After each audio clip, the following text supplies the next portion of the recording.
안녕하세요.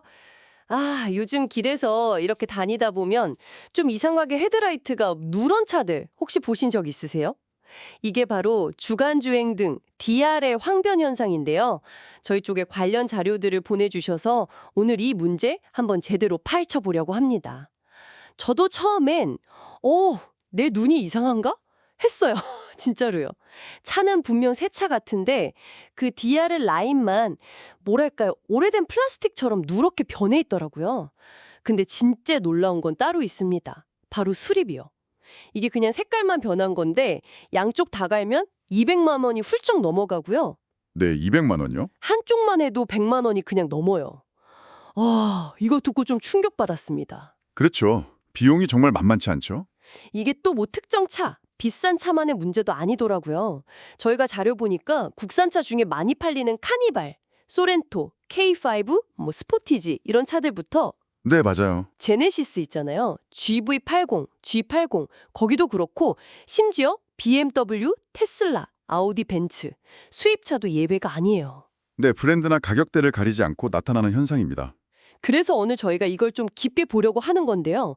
도대체 왜 이렇게 흔하게 나타나는 건지, 근본적인 원인이 뭔지, 그리고 제조사들은 왜 좀 해결에 소극적인 것처럼 보이는지, 그리고 가장 중요하게 만약 당신 차에 이런 문제가 생기면 어떻게 해야 하는지 딱 핵심만 짚어보겠습니다. 네, 좋습니다. 자, 그럼 이게 얼마나 심각한 문제인지부터 한번 얘기 나눠볼까요? 혹시 주변에서 이런 누런 DRL 차량 직접 보신 적 있으세요? 저는 그 K5 있잖아요. 날렵하게 흰색 라인 쫙 뻗은 거. 네, 디자인 멋있죠. 그게 누렇게 변하니까 진짜 디자인이 너무 아깝더라고요. 또 제네시스 그 두 줄 라인? 그것도요. 그렇죠. 제네시스의 상징인데 그게 누렇게 바르면 좀 그렇죠. BMW 5 시리즈도 엔젤링이 변색된 거 종종 보이더라고요. 이게 처음엔 그냥 지나치는데 한번 딱 알고 보니까 생각보다 너무 많은 거예요. 맞아요. 의식하고 보면 꽤 많습니다. 저희가 관련 커뮤니티 자료들 쭉 보니까 대략 최근 한 2, 3년 그 안에 나온 차들 중에 한 15%에서 20% 정도는 이 문제를 겪는 것 같더라고요. 네, 그 정도면 단순 불량이라고 보기는 좀 어렵죠. 꽤 광범위한 문제라고 봐야 합니다. 그러니까요. 이게 그냥 보기 안 좋은 걸 넘어서는 문제인 거죠. 네, 그렇습니다. 이게 생각보다 상당히 심각한 측면들이 있는데요. 한 세 가지 정도로 정리해 볼 수 있을 것 같아요. 세 가지나요? 어떤 것들이죠? 첫째는 역시 아까 말씀하신 비용 부담입니다. 다시 한번 강조하지만 헤드램프 한쪽에 100만 원에서 150만 원, 네. 양쪽이면 200에서 300만 원까지도 들 수 있어요. 이게 어느 정도냐면요. 웬만한 중고 경차 한 대 값이에요, 그냥. 와, 중고차 값이요. 네. 아니면 소형차 1년 유지비 정도. 괜찮은 해외여행 경비랑 맞먹는 수준이죠. 아니 근데 그냥 램프 색깔 변한 건데 왜 이렇게 비싼 거예요? 이해가 잘 안 가는데요. 그게 요즘 헤드램프가 예전처럼 단순한 전구가 아니라서 그래요. 굉장히 복잡한 통합 모듈이거든요. 통합 모듈이요? 네. 그 DRL 말고도 방향 지시등이 물 흐르듯이 켜지는 거 있잖아요. 시퀀셜 턴 시그널. 네네. 요즘 많이 보이죠. 그것도 들어있고 차 문 열면 웰컴 라이트 켜지고 밤에 알아서 상향등 조절해주고 코너 돌 때 비춰주는 기능까지 이런 수많은 기능들이 다 하나로 묶여 있어요. 그냥 램프 하나가 아니군요. 그렇죠. 그래서 DRL 하나만 색이 변해도 그 부분만 딱 고칠 수가 없는 거예요. 이 비싼 모듈 전체를 그냥 통째로 갈아야 하는 구조인 거죠. 이거 참. 그럼 두 번째는 뭔가요? 둘째는 안전 문제입니다. 이게 사실 더 중요할 수 있는데요. 안전이요? 네. 요즘 차들 상당수가 DRL하고 방향 지시 등 기능을 하나의 램프가 같이 해요. 아까 말씀하신 스포티지, 소렌토, GV80 같은 차들이 대표적이죠. 맞아요. 평소엔 하얗게 DRL로 켜져 있다가 깜빡이 켜면 노란색으로 바뀌고 그러죠. 네, 바로 그거예요. 근데 만약에 DRL이 이렇게 누렇게 변색되거나 내부 문제로 고장이 나버리면 방향 지시 등이나 비상등이 자대로 작동 안 할 수가 있어요. 진짜요? 그럼 큰일 나겠는데요? 그렇죠. 차선 바꾸거나 좌회전, 우회전 할 때 다른 차한테 내 신호를 못 줄 수도 있고 갑자기 비상 상황 생겨도 알리기가 어려워지니까요. 이건 심각한 사고로 이어질 수 있는 거죠. 와, 이건 생각도 못했네요. 그냥 보기 안 좋은 줄만 알았는데. 네, 안전과 직결될 수 있는 문제입니다. 그리고 세 번째, 네. 이건 법적인 문제예요. 법적인 문제요? 그건 또 무슨 얘기인가요? DRL, 이 주간주행 등이 2015년부터 우리나라에서 새로 나오는 차에는 의무적으로 달아야 하는 안전부품이거든요. 네, 그건 알고 있어요. 관련 법규, 그러니까 자동차 및 자동차 부품의 성능과 기준에 관한 규칙, 이걸 보면요. 주간주행 등 색깔은 반드시 백색이어야 한다고 딱 명시되어 있어요. 아, 백색이요? 네, 백색. 그런데 지금 문제되는 DRL은 누가 봐도 누런색, 황색 계열이잖아요. 그렇죠. 누렇죠. 이건 명백하게 법규 위반인 거예요. 황색 등은 방향지시 등이나 비상등 말고는 쓰면 안 되거든요. 아, 그럼 이 차들은 자기도 모르게 불법 운행을 하고 있는 셈이네요? 그렇죠. 결국엔 그렇게 될 수 있다는 거죠. 그래서 자동차 정기 검사 받을 때 불합격될 수도 있고 뭐 심하면 시정 명령 같은 걸 받을 수도 있어요. 그럼 결국엔 아까 말한 그 200만 원 넘는 돈 들여서 수리할 수밖에 없는 상황이 올 수도 있다는 거죠. 뭐 미국형 K5는 노란색 DRL이 합법이긴 한데 그건 거긴 법이 그래서 그런 거고 한국 기준으로는 안 되는 거죠. 와, 이거 정리해보니까 진짜 황당하네요. 나는 그냥 차 사서 타고 다녔을 뿐인데 시간이 지나니까 램프 색깔이 변했고 근데 그게 안전도 위협하고 법규 위반이라 불법딱지 붙고 결국엔 내 돈 수백만 원 깨서 고쳐야만 하는 상황이라니. 네, 상당히 불합리한 상황인 거죠. 소비자 입장에서는. 네, 정말 납득하기가 좀 어렵습니다. 근데 여기서 소비자들을 더 좀 뭐랄까 화나게 만드는 게 있다면서요. 네, 바로 제조사의 대응 문제입니다.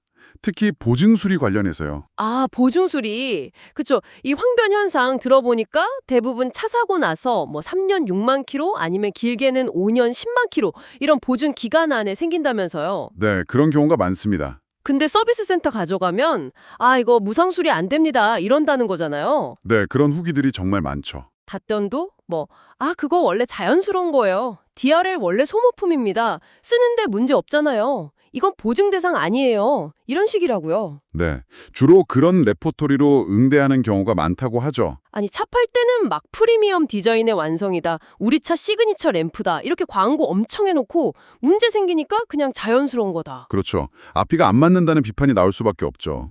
이건 좀 말이 안 되는 거 아닌가요? 그리고 비유도 좀 이상해요. 몇천 원짜리 그 투명 폰 케이스? 누렇게 변하는 거랑 몇만 원짜리 안경알 변색되는 거랑 어떻게 수백만 원짜리 첨단 헤드램프를 똑같이 취급하는지. 네, 그 비유는 저도 좀 부적절하다고 생각합니다. 규모나 중요도가 전혀 다르죠. 심지어 형광등 커버도 오래되면 노래진다고 그런다는데 글쎄요, 저는 그렇게 막 심하게 노랗게 된 형광등 커버 본 기억이 잘 없거든요. 이건 좀 변명같이 들려요. 네, 소비자 입장에선 충분히 그렇게 느낄 수 있습니다. 제조사들의 대응을 좀 더 자세히 들여다보면요. 이게 좀 일관성도 없고 모순되는 지점들이 분명히 보여요. 모순이요? 예를 들면 어떤 건가요? 예를 들어 현대차 같은 경우 내부적으로는 그거 DRL 황변문이 오면 그냥 폴리카보네이트 소재 특성이다. 다른 회사 차도 그렇다. 자연 노화 현상이다. 이렇게 대응해라. 이런 지침이 있었다는 정보가 있어요. 아, 내부 지침이요? 일단 책임은 좀 피하려는 느낌이네요. 그렇죠. 일단 그런 기조가 보이는데 바로 여기서 모순이 딱 드러나요. 어떤 모순이죠? 스포티지 택시 모델 있잖아요. 그 택시 모델은 DRL 황변을 포함해서 6년 또는 30만 킬로라는 엄청 파격적인 보증을 해주거든요. 그리고 황변 생기면 무상으로 교체해줘요. 네. 택시는요? 똑같은 스포티지인데. 네. 똑같은 스포티지고 아마 부품도 거의 같을 텐데 일반 소비자는 자연현상이라 안 해주고 택시는 무상 교체를 해준다. 이건 좀 이상하죠? 그러네요. 왜 택시만 해주는 거죠? 납득이 안 가는데요? 그렇죠. 그리고 제네시스는 더 아이러니해요. G70, G80, GV70, GV80 이 전차종에 대해서 DRL 황변은 보증 수리 대상에서 아예 빼버렸다는 방침이라고 해요. 제네시스도요? 프리미엄 브랜드인데. 네, 프리미엄이라고 강조하면서 이런 문제는 오히려 일반 브랜드보다 더 박하게 구는 셈이니까 프리미엄 브랜드의 비프리미엄 서비스다. 이런 비판이 나오는 거죠. 참 이상하네요. 근데 또 반대로 되게 잘해주는 경우도 있다면서요. 네. 아주 흥미로운 사례가 있습니다.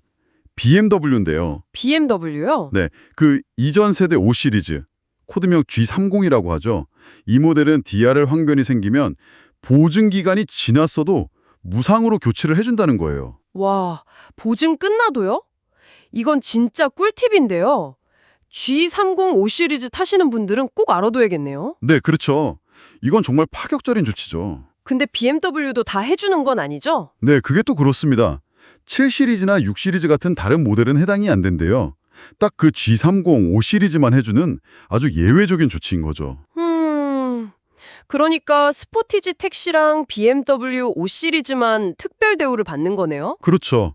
이런 제조사들의 선택적인 대응, 이게 과연 뭘 의미할까요? 글쎄요.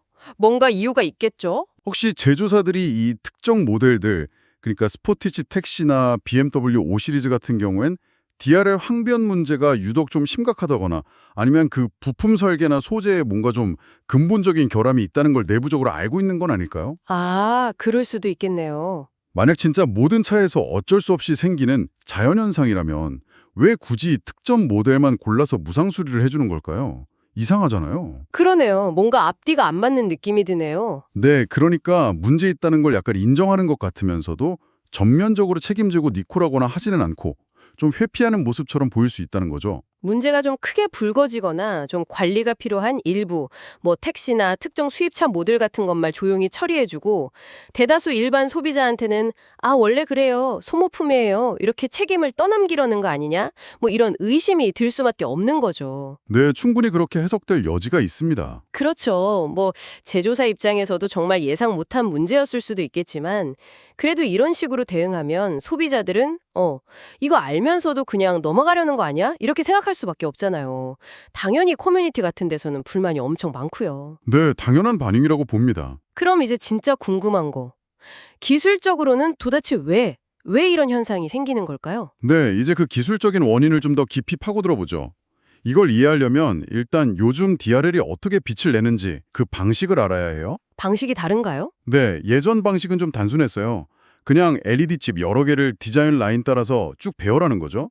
직접 발광 방식이라고 하는데 아, 그냥 LED를 쭉 박아 넣는 거요? 그렇죠. 장점은 단순하다는 건데 단점도 꽤 있었어요.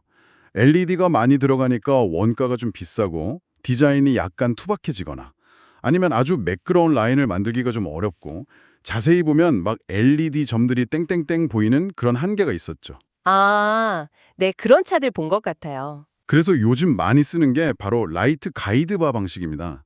이름 그대로 빛을 인도하는 막대를 쓰는 기술이에요. 빛을 인도하는 막대요? 그건 뭔가요? 네, 투명한 플라스틱 막대 같은 게 있어요. 주로 폴리카보네이트, PC라는 소재로 만드는데 이 막대 한쪽 끝에 아주 밝은 LED 광원 하나 혹은 뭐 몇 개만 딱 달아요. 네. 그럼 이 LED에서 나온 빛이 막대 안으로 샥 들어가서 전반사라는 현상 때문에 막대 안에서 계속 반사되면서 끝까지 쭉 전달되는 거예요. 전반사요? 그 과학 시간에 배운 것 같은데. 네, 맞아요. 빛이 특정 조건에서는 매질 경계를 못 빠져나가고 내부에서 거울처럼 100% 반사되는 현상이잖아요. 그 광섬유 케이블이 빛 신호 손실 없이 멀리 보내는 거랑 똑같은 원리예요. 빛이 막대 안에서 딴 데로 안 새고 길 따라서 쭉 가는 거죠. 아하, 신기하네요. 그리고 이 막대 표면에는 눈에는 잘 안 보이는데 아주 미세한 패턴이나 가공 처리가 되어 있어요. 이게 빛의 일부를 살짝 밖으로 빼내주는 역할을 해요. 그래서 막대 표면 전체에서 빛이 균일하게 새어나오게 만들어서 아, 그래서 마치 그 막대 전체가 하나의 선처럼 밝게 빛나는 거군요. 바로 그거죠. 아주 매끄럽고 선명한 라인으로 보이게 되는 거예요. 아하, 그러니까 이 라이트 가이드 기술 때문에 요즘 차들 DRL이 그렇게 날렵하고 세련되게 뜬금없이 쫙 이어지는 디자인이 가능해진 거군요. 네, 맞습니다. 디자인 자유도가 훨씬 높아졌죠. 게다가 LED 개수도 확 줄었을 테니 원가도 아낄 수 있었겠네요. 아, 그래서 최신 차들이 너도 나도 이 방식을 쓰는 거군요. 바로 그렇습니다. 디자인도 잡고 원가도 잡고 일석이조인 셈이죠. 그런데 그런데 문제는 바로 여기서 시작됩니다. 이 황변 현상의 핵심 원인이 바로 이 라이트 가이드 방식의 구조적인 특징하고 아주 밀접하게 연관이 되어 있어요. 아, 좋은 점만 있는 게 아니었군요. 네, 우선 막대 전체를 밝혀야 하니까 쓰는 LED가 몇 개 안 되잖아요. 대신 그 하나하나가 엄청나게 강력한 고출력 LED를 써요. 네, 그래야 밝겠죠. 근데 이 고출력 LED는 필연적으로 열이 엄청나게 많이 나요. 아, 열이 문제군요. 네, 이 뜨거운 열이 라이트 가이드, 그러니까 그 폴리카보네이트 막대에 LED랑 딱 붙어있는 끝부분 있잖아요. 네, 이 폴리카보네이트라는 소재가 충격에는 강하고 투명해서 헤드램프 커버나 이런 라이트 가이드로 많이 쓰이는데 근본적으로는 플라스틱 계열이거든요. 그렇죠. 플라스틱이죠. 플라스틱은 기본적으로 고온하고 자외선, 그러니까 강한 빛 자체에도 오래 노출되면 화학 구조가 변해요. 그러면서 누렇게 변색, 즉 황변이 되거나 재질 자체가 약해질 수 있어요. 아, 플라스틱이 열이랑 빛에 약하군요. 네, 특히 라이트 가이드처럼 특정 부위에 열이 계속 집중되는 아주 가혹한 환경에서는 더 취약할 수밖에 없죠. 그래서 황변이 생기는 거군요. 그럼 주로 LED 가까운 쪽부터 누렇게 변하겠네요? 정확합니다. 그래서 DRL 황변 보면 대부분 그 LED 광원이 있는 쪽, 제일 뜨거운 부분부터 시작해서 점점 막대 전체로 퍼져나가는 그런 모습을 보이는 거예요. 그렇군요. 와. 결국 이걸 정리해보면 더 멋진 디자인 만들고 원가도 아끼려고 도입한 그 첨단 라이트 가이드 기술이 아이러니하게도 그 강력한 LED 열이랑 빛 때문에 소재를 누렇게 변색시켜서 결국 소비자한테 수백만 원짜리 수리비 폭탄을 안기게 된 셈이네요. 네, 그런 측면이 아주 강하다고 볼 수 있습니다. 기술 발전의 좀 씁쓸한 이면이라고 할까요? 기술 발전의 아이러니. 뭐 그런 건가요? 네. 물론 왜 유독 특정 모델에서 황변이 더 심하게 나타나는지 이거는 조금 더 복합적인 요인이 있을 수 있어요. 아, 그래요? 어떤 것들이 있을까요? 예를 들면 헤드램프 안에서 열을 얼마나 잘 식혀주는지 그 방열 설계가 차이가 있을 수 있고요. 사용된 LED 자체가 발열이 더 심한 종류일 수도 있고 네. 아니면 그 라이트 가이드에 쓰인 폴리카보나트 소재의 등급이나 뭐 열이나 빛에 잘 견디게 하는 코팅 처리 수준이 다를 수도 있고요. 또 실제로 차를 얼마나 낮에 많이 운행하는지 바깥 기온은 어떤지 이런 환경적인 요인도 영향을 미치겠죠. 아, 여러 가지 이유가 복합적이군요. 네. 그래서 어쩌면 아까 얘기했던 제조사들의 그 선택적인 보증 정책 있잖아요. 네. 택시나 BMW 5 시리즈 같은 거요. 그게 바로 이런 설계상의 차이나 부품 품질 차이하고 관련이 있을 수도 있다. 뭐 이런 합리적인 의심도 해볼 수 있는 거죠. 그렇군요. 가능성이 있네요. 자, 오늘 이 DR의 황변 현상에 대해서 정말 깊이 있게 한번 알아봤습니다. 핵심 내용 다시 한번 정리해 드릴게요. 네. 첫째, 이 DR의 황변이 특정 차만의 문제가 아니라 아주 광범위하게 발생하고 있다. 그리고 수리비가 양쪽하면 200만 원 이상으로 매우 비싸다. 네. 비용 문제가 크죠. 또 백색이어야 하는데 누렇게 변하면 불법이 될 수 있다. 네. 안전과 법규 문제가 있죠. 셋째, 많은 제조사들이 보증기간 안에도 이걸 자연현상이다, 소모품이다 하면서 무상 수리를 잘 안 해주려고 하는데 또 스포티지 택시나 BMW 5 시리즈처럼 예외적으로 해주는 경우도 있어서 좀 혼란스럽다. 네. 대응이 일관되지 않죠. 마지막으로 기술적인 원인은 주로 그 라이트 가이드 방식 때문에 강력한 LED의 열과 빛이 폴리카보네이트 소재를 누렇게 변색시키기 때문이다. 이겁니다. 네, 정확하게 요약해 주셨네요. 결국 본질은 이거예요. 제조사들이 디자인 좀 멋지게 하고 원가 좀 아끼려고 선택한 기술이 생각지도 못한 내구성 문제를 일으켰고 그로 인한 엄청난 비용 부담이랑 안전 문제, 법적인 문제까지 고스란히 소비자에게 떠넘겨주고 있는 좀 불합리한 상황이라는 거죠. 네. 이걸 단순히 원래 그런 거예요 하고 넘어갈 게 아니라 제조사들이 좀 더 책임감 있는 자세를 보이고 근본적인 해결책을 좀 마련해야 하지 않나 그렇게 생각합니다. 맞습니다. 정말 책임 있는 자세가 필요해 보입니다. 자, 오늘 저희는 이 DRL 황변 사례를 통해서 디자인과 기술이라는 게 때로는 우리가 예상치 못한 그리고 아주 값비싼 대가를 치르게 할 수도 있다는 걸 봤습니다. 그리고 제조사가 그 책임을 좀 외면하려고 할 때 소비자들이 어떤 어려움을 겪게 되는지도요. 네. 그래서 여기서 당신에게 마지막으로 한번 여쭤보고 싶습니다. 지금 타고 계신 자동차뿐만 아니라 우리가 쓰는 여러 다른 첨단 기술 제품들 있잖아요. 그 속에도 혹시 당장의 편리함이나 멋진 겉모습, 아니면 처음 살 때 좀 싸다는 이유 뒤에 가려진 미래의 어떤 잠재적인 골칫거리나 제조사가 슬쩍 외면할지도 모르는 그런 숨겨진 책임 같은 건 없을까요? 오늘 저희 이야기를 들으시면서 어떤 부분을 좀 더 주의 깊게 들여다봐야겠다는 생각이 드셨는지 한번 고민해 보시면 좋겠습니다.